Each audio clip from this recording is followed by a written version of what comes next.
Without a doubt, 5G is the next technological evolution. Everything we've seen over the last, say, 18 months, with all this stuff about notch and stuff, has literally just been filler content. The notch, fine, design, fine, but we go through peaks and troughs, and ultimately the next peak in this industry is purely going to be 5G and everything it can do. 2019 is just when people start to hear about it.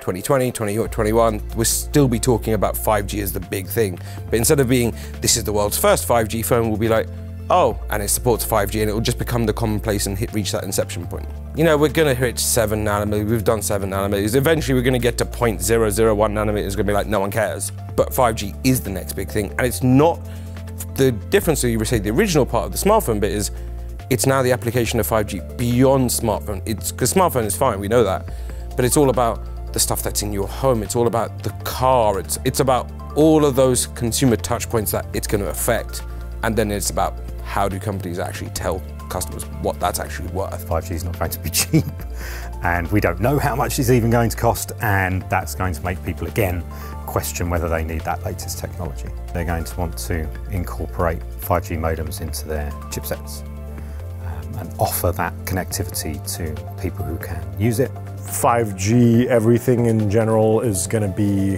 what's on people's minds.